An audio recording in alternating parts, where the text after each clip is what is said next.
Bonjour à tous, je suis Véronique, je suis pédiatre à l'hôpital de Brignoles et aujourd'hui je voulais vous parler de la skincare routine. Alors peut-être que vous avez votre skincare routine habituelle et vous pensez que c'est la meilleure des crèmes que vous pouvez utiliser par exemple.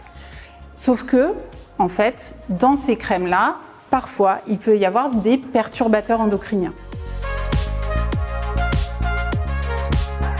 Les perturbateurs endocriniens, c'est des petites substances qui sont contenues dans certains des produits que vous utilisez et qui vont mimer l'effet des hormones. Les hormones, c'est ce qui permet d'avoir ses règles, etc., d'avoir la puberté qui arrive. Et si vous rajoutez ces substances qui sont problématiques, ces perturbateurs endocriniens sur votre peau, si vous les mangez, etc., eh bien, vous pouvez avoir des effets qui ne sont pas bons pour votre santé. Des troubles des règles, des boutons sur la peau, et ça peut même aller jusqu'à avoir des soucis pour avoir des enfants quand vous êtes en âge d'en avoir. Tout d'abord, entre un savon qui va être liquide et un savon qui va être solide, à votre avis, lequel choisir? Eh bien, il vaut mieux choisir les savons qui sont solides. Pourquoi? Parce qu'entre deux produits qui sont réellement identiques, dans celui-là, la seule différence, c'est qu'il y a de l'eau en plus par rapport à celui-là. Et donc, s'il y a de l'eau, finalement, il va y avoir beaucoup de conservateurs à l'intérieur qui vont être pas bons pour votre santé.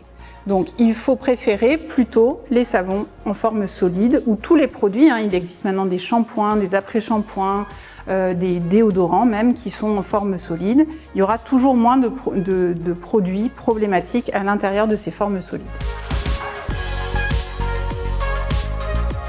Alors ensuite, tout ce qui est vert n'est pas forcément naturel et bon. Comment on choisit un produit quand on a un produit en supermarché ou quand on en a plein devant soi? Ce qu'il faut regarder, c'est pas forcément la couleur, mais c'est de regarder s'il y a des labels. Alors il y a différents types de labels. Celui-là, c'est le cosmétique bio. Vous en avez un qui est très bien, qui est le EcoCert. Quand les produits sont labellisés, ça veut dire qu'il y a quand même une réglementation qui fait qu'il y a beaucoup moins de produits problématiques.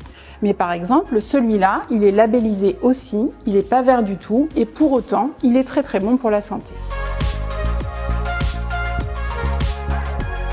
Alors parfois, il y a certains produits, ils ne sont pas labellisés, on les utilise depuis des années et on ne peut pas s'en passer. C'est pas grave, d'accord?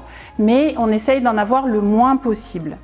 Et surtout, on va essayer de faire très attention aux produits qui vont rester sur la peau toute la journée. Là, c'est une crème pour les mains, ça peut être une crème pour le visage. Si elle est très problématique, cette crème, à ce moment-là, ça va rester très très longtemps.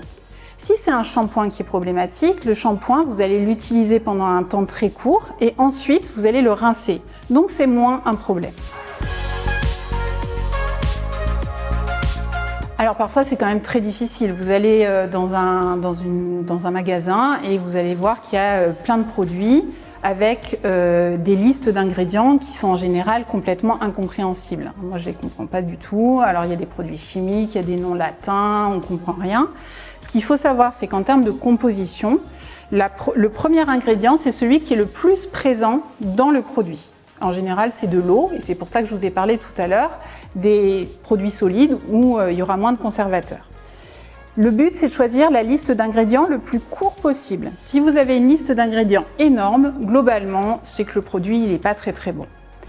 Mais malgré tout ça, on n'a pas toujours le temps de regarder la liste des produits, de compter. En plus, il ne faut pas être trop myope parce que c'est écrit en tout petit. Donc à part avoir une loupe, de temps en temps, c'est un peu compliqué. Donc on a une autre solution, c'est d'utiliser son téléphone et des applications gratuites qui peuvent vous aider à choisir les bons produits.